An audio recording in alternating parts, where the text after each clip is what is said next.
Número 5, Bolivia. Buena vecindad. El presidente Evo Morales ratificó ante la Asamblea General de la ONU que Bolivia no renunciará al derecho de acceder soberanamente al Pacífico en el marco de la disputa marítima que mantiene con Chile.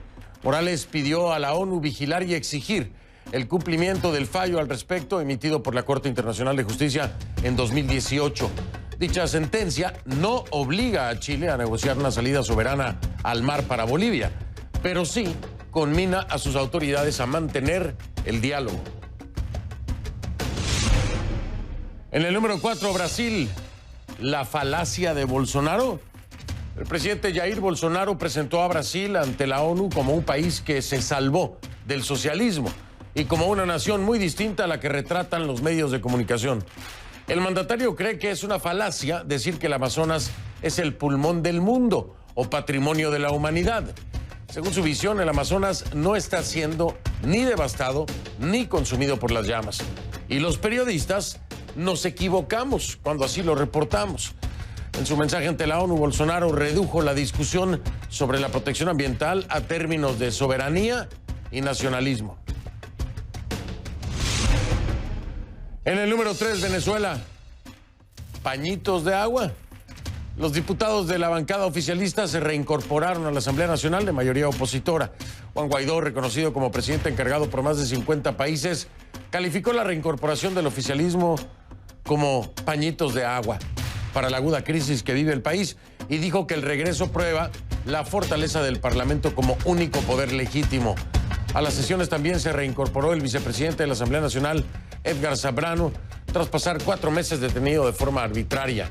Mientras tanto, Nicolás Maduro está en Rusia, donde se reunirá con el presidente Vladimir Putin. En el número 2, Estados Unidos, una de cal y otra de arena. Para Donald Trump, Nicolás Maduro es una marioneta de Cuba protegida por guardaespaldas cubanos. El presidente estadounidense fue muy crítico con el régimen de Maduro en su discurso ante Naciones Unidas. Con México, sin embargo, fue más condescendiente. Trump agradeció a su homólogo mexicano Andrés Manuel López Obrador por su cooperación en materia inmigratoria. Trump aseguró, y lo cito, que la inmigración ilegal socava la prosperidad, destruye las sociedades y da poder a los cárteles criminales. En el número 1, este mismo señor Donald Trump, a rendir cuentas, la presidenta de la Cámara de Representantes de Estados Unidos, Nancy Pelosi, anunció el inicio de una investigación formal de juicio político contra el presidente. El anuncio llega tras conocerse que Trump habría presionado a su homólogo ucraniano para que investigue al ex vicepresidente Joe Biden y a su hijo. Trump reaccionó al anuncio de Pelosi asegurando que se trata de acoso presidencial y de una cacería de brujas. Este es el primer tema de la noche. Vamos a profundizar en los hechos.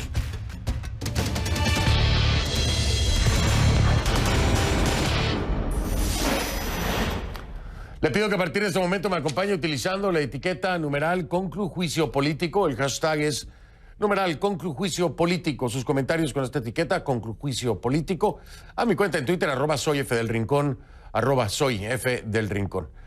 Esta es una decisión histórica, ¿no? La presidenta de la Cámara de Representantes de Estados Unidos, Nancy Pelosi, anunció lo que ya le decía, el inicio de una investigación formal de juicio político contra el presidente de los Estados Unidos, Donald Trump. El detonante no fue Rusia, como muchos apostaron, y la elección de 2016, no. Fue Ucrania y la elección de 2020. Un eventual proceso de destitución constituye una arriesgada apuesta para los demócratas. Incluso, si el proceso se aprobara en la Cámara de Representantes, el juicio político como tal probablemente fracasaría en el Senado, que está controlado por los republicanos, por supuesto. Pero vamos con nuestra Yone Molinares, que nos tiene más informes. Hola Fernando, pues Washington está realmente que arde porque el anuncio de la presidenta de la Cámara, Nancy Pelosi, pues abre la puerta a un cambio en la dinámica en Washington. Pelosi tuvo que aceptar que era el momento de iniciar un proceso para ver si se puede determinar un juicio político para Donald Trump. Eso fue lo que dijo. Las acciones de la presidencia de Trump revelaron el hecho deshonroso de la traición por parte del presidente de su juramento al cargo. Traición a nuestra seguridad nacional y traición de la integridad de nuestras elecciones. Así que hoy anuncio que la Cámara de Representantes seguirá adelante con una investigación formal de juicio político. Pues el presidente Trump respondió muy molesto vía Twitter, en parte diciendo que los demócratas ni siquiera se tomaron el tiempo de leer la transcripción que el mismo presidente horas antes había propuesto, posiblemente en aras de tratar de evitar un juicio político, por lo menos un anuncio de parte de los demócratas. Pues el presidente dice que ahora esta transcripción que había prometido que se iba a dar a conocer, pues obviamente sí va a salir al público. ¿Cuál es esa transcripción? Es de la llamada de Trump con el presidente de Ucrania el 25 de julio pasado, en el cual, por lo que se entiende, el mismo presidente admitió que había hablado de una investigación o presionado, digamos, a los ucranianos a que investigaran al ex vicepresidente Joe Biden y su hijo Hunter Biden, que tenía negocios en Ucrania. No hay evidencia de irregularidades por parte de los Biden en Ucrania. Sin embargo, pues Trump insiste y ha insistido que esto debe ser así. Todo esto es lo que ha generado que Pelosi decidiera comenzar este proceso de juicio político. ¿Qué dicen los republicanos? Aquí está.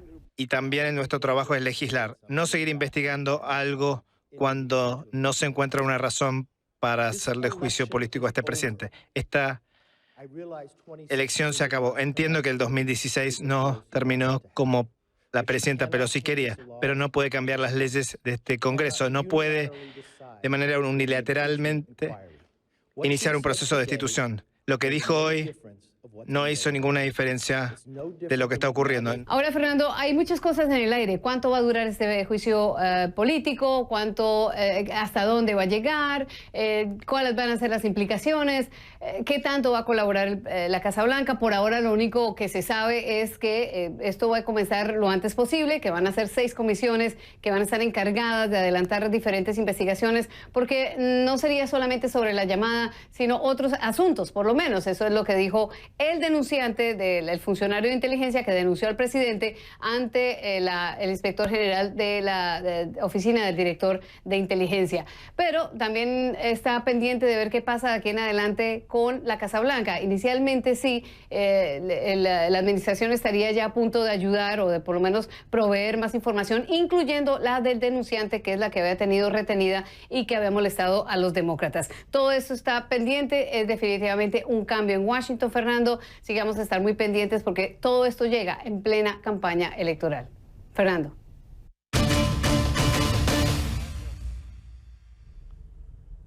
Gracias, Yone. Gracias a Yone Molinares desde Washington con la información. Voy a darle la bienvenida ahora para hablar acerca de este tema a Dan Restrepo.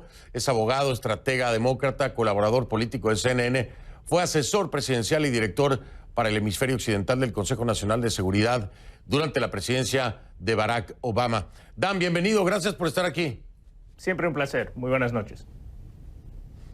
Muy buenas noches. Dan, a ver, primero, tratar de entender desde la perspectiva de Nancy Pelosi el hacer este anuncio histórico, esta investigación formal de juicio político contra Donald Trump.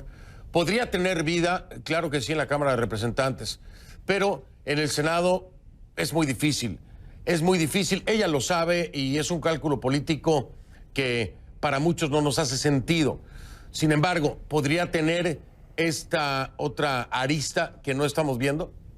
Mira, creo que hay dos cosas aquí. Uno es entender que esto sí es un juicio político y tiene dimensiones políticas y hay cálculos políticos que se tienen que hacer, pero también hay deberes básicos constitucionales e institucionales. Y creo que parte de lo que vimos de Pelosi hoy fue tratar de cumplir con esa parte, con el deber de los balances del poder, del papel y la responsabilidad constitucional de la Cámara de Representantes. Y mira, si el Senado, si el Partido Republicano toman decisión de poner partido por encima de país, eso también tiene implicaciones políticas. Entonces creo que el cálculo político aquí no está muy claro y creo más que nada Pelosi se sintió, esto es algo que ella ha resistido bastante, ella no quería avanzar en esto, pensaba que era arriesgado políticamente, pero creo que llegamos a un punto de principios donde tuvo que hacer lo que hizo hoy y vamos a ver cuáles son las implicaciones políticas dependiendo un poco en lo que sale en estas investigaciones. Por supuesto que se habían resistido los demócratas a llegar hasta este punto, pero como tú lo dices, lo han hecho hoy. Ahora, veamos este otro escenario, porque hay que dejar claro que una vez que se hace la investigación del juicio político, la petición para hacer esta investigación formal, no necesariamente o no solamente es el tema de la llamada con el presidente de Ucrania. Aquí podrían salir otros esqueletos del closet, ¿no? Esto es muy importante porque te pregunto, ¿crees que tengan las municiones suficientes y por lo mismo da Nancy Pelosi este paso? Porque no podemos solo enfocarnos en la llamada con el presidente de Ucrania. Aquí hay otras cosas más, ¿no? Sí, creo que hay otras cosas más. Hay más sobre el tema de Ucrania, creo. Hay una denuncia que no es solo sobre la llamada. Y va a ser interesante, importante ver qué está en esa denuncia. Ahora suena que la Casa Blanca quizás bajo esta presión va a dejar que el proceso sigue como debería haber seguido y que esa denuncia pasa a los comités de inteligencia tanto en la Cámara como en el Senado, y a ver si hay más y qué son los otros hechos en esa denuncia relacionados a Ucrania. Y luego hay otros temas de corrupción de este presidente, de utilizar la presidencia de una manera para avanzar sus intereses personales y políticos de una manera mucho más cruda que lo tradicional estadounidense. Entonces, hay la llamada, hay la denuncia y hay otros temas de corrupción y utilizar la presidencia para intereses personales que creo que podrían salir a la luz del día en un procedimiento formal de un juicio político que da más poderes y más capacidades frente a las Cortes a la investigación de la Cámara de Representantes, y será más difícil para la Casa Blanca resistir dar la información como lo han hecho hasta la fecha. Nancy Pelosi va más allá, Dan, porque ella dice que el director de Inteligencia Nacional ha decidido infringir la ley. La ley es clara. Y este señalamiento no debemos pasarlo por alto. Creo que tiene mucho peso, Dan, ¿no? Sí, es una cosa interesante en que hay un inspector general designado por este presidente, por Donald Trump, encargado de llevar estas investigaciones. Hubo una denuncia. Ese investigador general, inspector general, que es más o menos un investigador independiente dentro de la comunidad de inteligencia, decidió que esto era urgente y importante. Y bajo la ley, cuando encuentra que una denuncia tiene esa naturaleza, hay la responsabilidad del director de Inteligencia Nacional de pasar la denuncia al Congreso. Esta administración, este director interino de Inteligencia Nacional de esta administración decidió no pasarlo al Congreso. Y ahí empezó ese enfrentamiento y este deber institucional, como dije al principio, de que Pelosi necesita cumplir, el Congreso tiene que cumplir con su responsabilidad bajo esa misma ley y insistir que pasen ese informe, esa denuncia al Congreso para que se pueda investigar, porque la Cámara y el Senado y el Congreso son otro poder, que es un poder, y nuestro sistema depende en el balance de esos poderes. Entonces, la denuncia es importante. Negar pasar esa denuncia ha sido un error garrafal, quizás, por parte de la administración, y nos ha llevado a donde nos encontramos esta noche. Déjame marcar una pausa, Dan, porque ahora vamos a pasar, si estás de acuerdo conmigo, al escenario político, lo que esto representa o podría representar para la reelección de Donald Trump y para quien resulte ser el candidato de los demócratas. En los escenarios que hemos hablado, supongamos que no llega a pasar esto el Senado y se queda solamente en la Cámara de Representantes. ¿Qué tan positivo, qué tan negativo puede ser para los demócratas y viceversa para Donald Trump, aunque no pase el Senado? ¿Qué tanto puede golpearlo en esto que es la campaña por la reelección para Donald Trump? Pero después de la pausa, Dan, si te parece, lo hablamos. Estoy conversando con Dan Restrepo, colaborador político de CNN, sobre el inicio ya formal, ¿no? Una investigación formal de juicio político contra el presidente de los Estados Unidos, Donald Trump, en una decisión histórica que anuncia hoy la presidenta de la Cámara de Representantes, Nancy Pelosi. Y también, también de Trump, tengo que hablar, pero esto es en el contexto de las Naciones Unidas, ¿no? De la Asamblea General de Naciones Unidas. Habló fuerte sobre Maduro, dijo que es una marioneta cubana. y aplaudió la gestión de López Obrador. Bueno, vamos a hablar de eso también, por supuesto. Lo que dice Juan Guaidó allá en Venezuela, porque regresaron los diputados oficialistas chavistas a la Asamblea Nacional después de 2 años de boicot. Pero también el TIAR y la salida de Uruguay. Ya vamos a platicar de eso más adelante en este Conclusiones. Estamos de vuelta, continuamos con Dan Restrepo, abogado, estratega demócrata y colaborador político de CNN. Fue asesor presidencial y director para el hemisferio occidental del Consejo Nacional de Seguridad durante la presidencia de Barack Obama. Dan, algo muy importante, porque ya lo decías tú, hay un cálculo político. Bueno, habrá otras cosas que aún no nos hemos enterado y nos enteraremos. Pero, ¿qué tanto puede beneficiar o no esta situación a Trump en el escenario de que no pase esto el Senado? ¿Qué tanto bien le podría hacer a él en cuanto a su base, que seguramente se va a seguir victimizando, ¿no? Es una persecución política, es una cacería de brujas, seguramente esa será la línea. ¿Crees que funcione para su base si esto no llega a concretarse? Mira, para su base casi cualquier cosa funciona, Fernando. Esta es una base que está fuertemente detrás del presidente y lo va a estar. El dilema que tiene el presidente es la base no es suficiente para él reelegirse, entonces tiene que ampliar y buscar votos en otros sitios.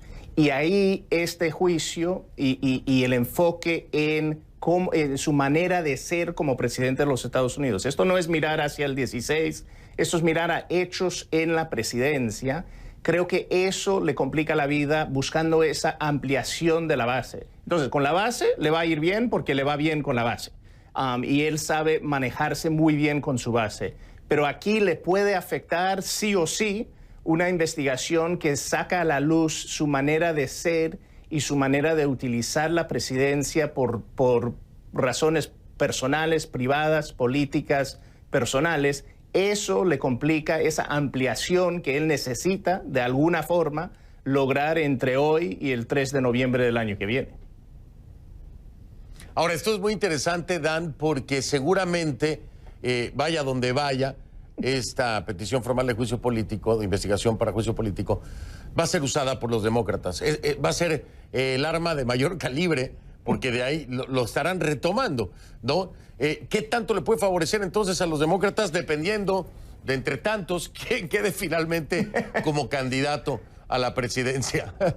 Mira, que quien llegue a ser candidato o candidata a la presidencia por parte del Partido Demócrata, parte del mensaje básico de ese candidato va a tener que ser de restaurar la dignidad a la presidencia y el Estado de Derecho al país. Y además de las otras cosas que quiere hacer. En ese sentido, este juicio, el inicio de este juicio, refuerza ese mensaje, que este es el partido del Estado de Derecho, este partido reconoce que nadie está por encima de la ley y está dispuesto a utilizar los mecanismos de la Constitución para asegurarlo. Entonces, creo que en ese sentido ayuda. También ayuda a alentar la base demócrata. La base demócrata ha estado buscando esto un buen rato. Lo clave para quien sea el próximo candidato demócrata es no quedarse solamente en esto. No quedarse, esta es una herramienta, pero no es la única herramienta de campaña el año que viene. Tienen que promover una agenda positiva, tienen que animar el voto positivo, tienen que darle una razón a la gente, votarle a él o a ella como candidato o candidata y no simplemente llevar la contraria a Trump. Esto es parte de la contraria de Trump y es una arma interesante en ese sentido, pero no puede ser, si los demócratas van a ganar el año que viene, no puede ser la única herramienta que utilizan para armar una campaña eficaz el año que viene. Pues veremos, sin duda alguna. El hecho es que se ha escrito la historia de nueva cuenta en los Estados Unidos en esta Casa Blanca de Trump. Dan Restrepo, te mando un fuerte abrazo hasta Washington. Dan, mil gracias. Un placer, muchísimas gracias. Muchísimas gracias, Dan Restrepo, abogado, estratega demócrata, además colaborador político de CNN.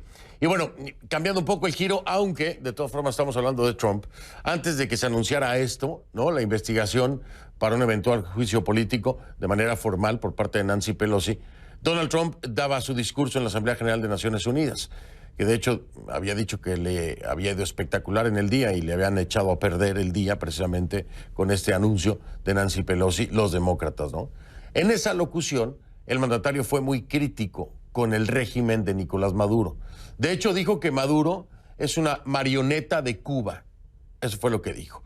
Para México, sin embargo, Trump se reservó elogios. Felicitó al presidente Andrés Manuel López Obrador por la colaboración en materia inmigratoria. Pero vamos con nuestro Gilbert Vega, que nos tiene un resumen de lo que pasó ahí en Naciones Unidas. Gilbert, ¿cómo estás? Buenas noches.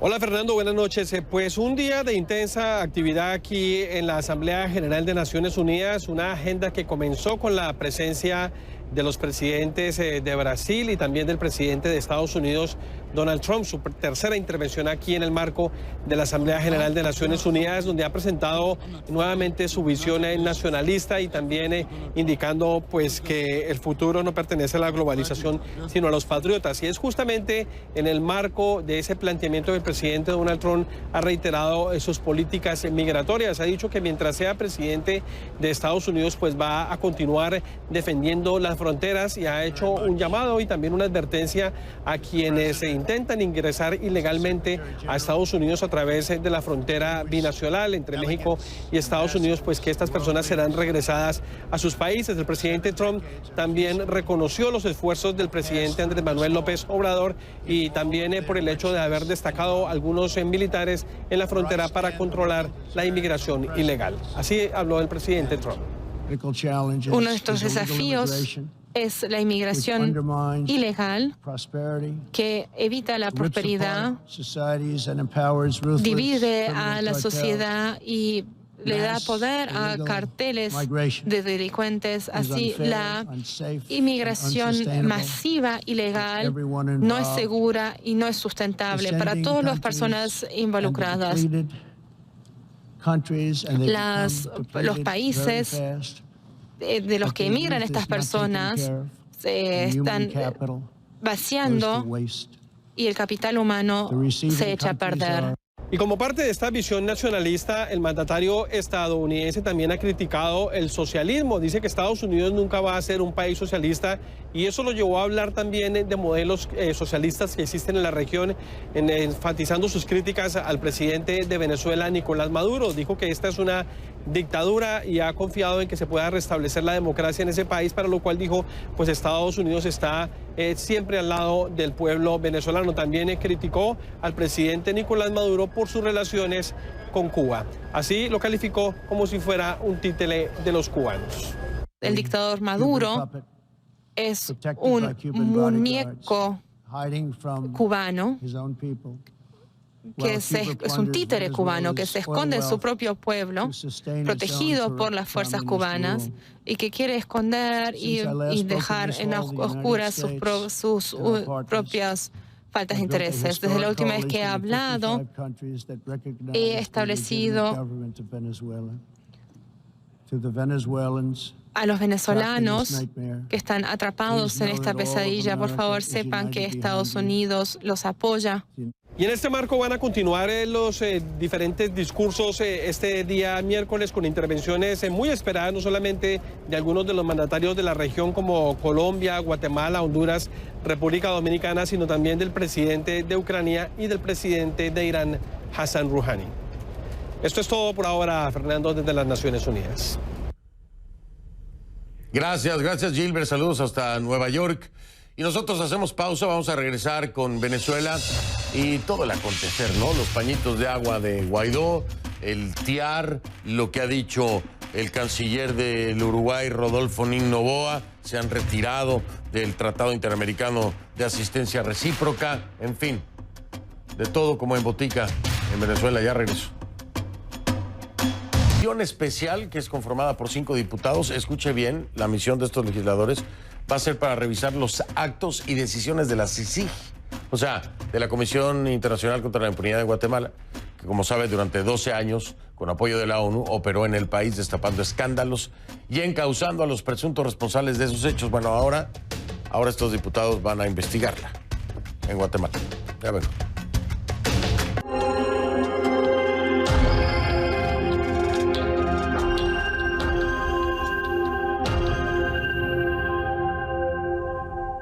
Le pido que a partir de este momento me acompañe utilizando la etiqueta numeral Conclu Tarre Tiar. Tarre, que es el apellido de mi invitado, Tiar del tratado, ¿no? Conclu Tarre Tiar. Recuerden que recibo sus comentarios con esta etiqueta Conclu Tarre Tiar a mi cuenta en Twitter, @soyfdelrincón, @soyfdelrincón. En Venezuela, oficialismo y oposición se anotaron como victoria el regreso de los diputados oficialistas a la Asamblea Nacional. El chavismo defendió que la reincorporación de los diputados hará que el ente retome el hilo constitucional. Por el otro lado, Juan Guaidó, reconocido como presidente encargado de Venezuela por más de 50 países, ve en la reincorporación el reconocimiento de la fortaleza del Parlamento como único poder legítimo. Mientras tanto, mientras unos se adjudicaban y los otros también, Maduro viajó a Rusia para reunirse con Vladimir Putin en un intento de ganar respaldo internacional. Vamos hasta Caracas, allá está Jorge Luis Pérez Valeri, que nos tiene más información. Jorge Luis, adelante. Fernando, buenas noches. Hay que recordar que esta sería consecuencia inmediata de lo que fue ese acuerdo que alcanzó un grupo minoritario de diputados y de políticos identificados como opositores con el gobierno de Nicolás Maduro. La reincorporación de los diputados del chavismo el día de hoy tenía varias expectativas, entre ellas quiénes iban a acudir y cuántos iban a acudir. Según el quórum que presentó la Asamblea Nacional, fueron en total 38 diputados chavistas de los 54 que fueron electos en el año 2015 y pues hubo faltas destacadas, como por ejemplo no estaba presente Diosdado Cabello, quien además más temprano, uno de los voceros de la Asamblea Nacional Constituyente, dijo que estaba de visita oficial en Corea del Norte. Vamos a escuchar las reacciones a este hecho. Pero ¿cómo recibe esta reincorporación? Ya lo he dicho varias veces, el reconocimiento implícito al único poder legítimo que hoy está en Venezuela. Nosotros estamos aquí para rescatar los espacios de diálogo. Nosotros estamos aquí para ayudar a la reinstitucionalización de este poder que lo destruyó la mayoría, que lo ha mal conducido hasta el momento. Nosotros estamos aquí todas y todos. No falta ninguno de la bancada del Bloque de la Patria, no falta ninguno, todas y todos. La atención también se centró en lo que fue la reincorporación al Parlamento del diputado Edgar Zambrano, primer vicepresidente de la Asamblea Nacional, quien durante un lapso de unos 5 meses estuvo detenido, acusado por el gobierno de Nicolás Maduro de estar implicado en delitos de rebelión, de conspiración, de instigación pública, entre otros. Escuchamos lo que dijo. Mi incorporación al Parlamento, después de haber estado secuestrado durante 5 meses, con la llegada al cuerpo de los diputados de quienes ejercen el poder en el país. Y sin duda que esto configura, desde el punto de vista de la politología, un hecho muy significativo, puesto que se presenta como un acto de recomposición del ejercicio político. Y en las próximas horas hay expectativa no solo de cara a lo que va a ser la reunión entre Nicolás Maduro y Vladimir Putin en Rusia. Está ya la comitiva y la delegación que acompaña al cuestionado presidente venezolano. También en torno a lo que ha sido la reacción de Uruguay, Fernando, de denunciar el Tratado Interamericano de Asistencia Recíproca, el TIAR, porque considera que la forma en la que se está aplicando en el caso venezolano es contraria al derecho internacional y podría buscar abrir el camino hacia una intervención militar extranjera en Venezuela. Eso es lo que dice Uruguay y por tanto ha decidido retirar al país, el gobierno uruguayo, de este acuerdo de defensa regional. Fernando. Gracias, Jorge Luis. Efectivamente, Jorge Luis Pérez Valeri desde Caracas. Efectivamente, vamos a hablar bastante sobre eso, sobre el retiro de Uruguay del TIAR, las justificaciones que dan y obviamente damos el derecho de réplica a mi invitado de esta noche, que es Gustavo Tarre Briceño, embajador de Juan Guaidó ante la Organización de los Estados Americanos. Vamos con él.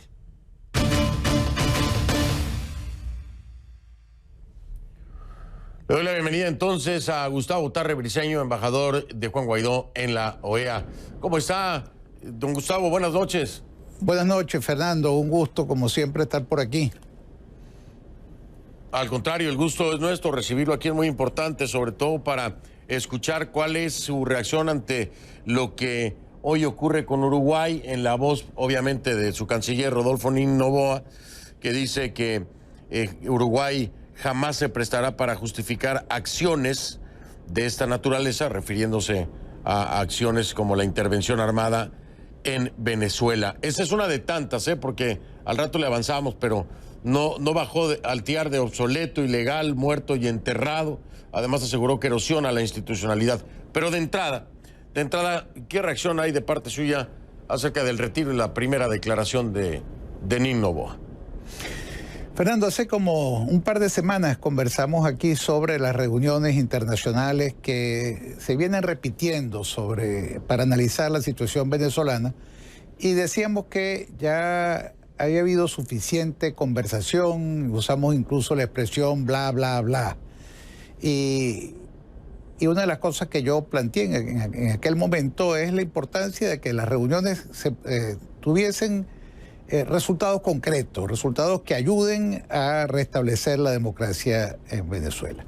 Como sabemos, ayer el TIAR, el Tratado Interamericano de Asistencia Recíproca, aprobó una resolución que a mi modo de ver no es habladuría, es una resolución muy concreta, tan concreta que Uruguay la consideró una razón suficiente como para retirarse del tratado. La explicación de por qué Uruguay se siente tan afectado, pues entramos en un mundo de especulación. Pero, ¿qué fue lo que se resolvió? No se resolvió una invasión que justificara esa indignación del canciller uruguayo. Lo que se resolvió fue que todos los países, 16 países que votaron a favor, y Uruguay, que también está obligado a acatar las decisiones, porque todavía forma el tratado y durante 2 años está obligado a cumplir con sus obligaciones, elaborar un listado de personeros vinculados al gobierno usurpador de Nicolás Maduro, que hubiesen incurrido o fuesen sospechosos de haber incurrido en delitos de, primero, violación de derechos humanos, delitos de lesa humanidad. Segundo, narcotráfico. Y en tercer lugar, delitos de corrupción administrativa. Los países se pusieron de acuerdo en elaborar un listado común, en compartir inteligencia financiera y una vez obtenida esa información, sopesada esa información, empezar a buscar y a detener y a enjuiciar y eventualmente extraditar de un país a otro a quienes se encuentren incursos en los delitos mencionados. ¿Por qué Uruguay se preocupa tanto? Bueno, según la prensa uruguaya hay algunos indicios de que en esos listados podría aparecer gente vinculada a altas esferas de Uruguay. Esa es una hipótesis. Otra hipótesis es que Uruguay, de los poquísimos aliados que tiene Nicolás Maduro entre las democracias del continente, bueno, siente que la decisión tomada por el órgano de consulta del TIAR afecta a su protegido Nicolás Maduro y busca de alguna forma defenderlo. ¿Y cómo lo hace? Criticando el TIAR, diciendo que es un tratado obsoleto. Bueno, el tratado tiene como objeto la asistencia recíproca de los países, entre los países del hemisferio. Es viejo, se firmó en 1947, pero tiene mucho que ver con algo bastante más moderno, mucho más reciente, que es la responsabilidad de proteger, que ha sido adelantada por las Naciones Unidas, que fue consecuencia de dramas producidos en Europa y en África, en otros continentes, pero que hacen obligatorio que cuando en un país ocurren delitos de lesa humanidad, ocurren catástrofes humanitarias como la que vive Venezuela, no es que los países deben protegerse con la famosa no intervención, sino que están obligados a intervenir, están obligados a proteger. Se llama R2P en inglés, y en el fondo, ¿qué significa eso? Que todos los países son responsables de proteger a las poblaciones del continente que están en riesgo. Y ese es exactamente el caso de Venezuela. Así es, y eso lo he hablado mucho con Diego Arria. Le voy a decir varias cosas que dice Nin Noboa en base a eso. Descarta, por ejemplo, por absurdas, dice, las afirmaciones de la oposición de una supuesta defensa a Venezuela, o en este caso sería al régimen, por parte de Uruguay en base a un vínculo económico. Eso lo dejó claro Nin Noboa. La otra cosa que dice él, se toma la decisión de votar en contra de esta resolución no a favor del gobierno de Venezuela, sino a favor del derecho internacional, de la paz y de la institucionalidad de las organizaciones multilaterales. ¿En qué se basa para eso? En el artículo 53 de la Carta de las Naciones Unidas, que dice que prohíbe el uso de medidas coercitivas, armadas y no armadas, sin la mediación del Consejo de Seguridad. Entonces ahí es que califica como ilegal la resolución del TIAR, ¿no? Esos son argumentos, Fernando, que son muy frecuentes entre quienes quieren defender a los dictadores, a los genocidas. Todos recordamos a Slobodan Milosevic, que era el líder serbio que participó y fue instrumento importantísimo en el genocidio que se cometió en la antigua Yugoslavia y que más o menos usaban exactamente esos argumentos que hoy en día esgrime Uruguay. No hay ninguna intención de violar el derecho internacional, no hay ninguna intención de transgredir la Carta de las Naciones Unidas. Más bien lo que está ocurriendo en el hemisferio es usar el derecho. Los tratados son parte del derecho de cada uno de los países, son una de las fuentes del derecho más importantes de los países, son los compromisos que los países asumen. Y llama muchísimo la atención que 70 años más tarde, ahora es que se viene a dar cuenta Uruguay de que el tratado es obsoleto. Si era así, ¿por qué no se habían ido antes? Se van ayer, se van como hoy, porque ayer se aprobó una resolución que a ellos algún temor les suscita.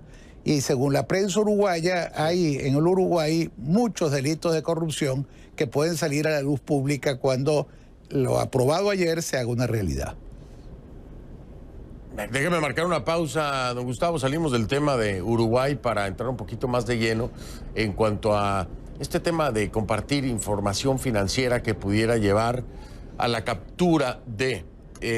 quiero entender... bueno, ahora sí que voy a retomar algo más de Nick Noboa. Dice que la resolución permite el ingreso de extranjeros a Venezuela para la captura, extradición y sanción de personas, ¿no? Sin el consentimiento de ese país, en fin. Pero bueno, esto es muy importante porque quiero entender hasta dónde el TIAR le da posibilidad precisamente a la justicia de alcanzar a los que hasta ahora parecen inalcanzables. Me platica después de la pausa, si le parece, don Gustavo. Estoy hablando con Gustavo Tarre Briceño, embajador de Juan Guaidó en la OEA. Ya regreso con él.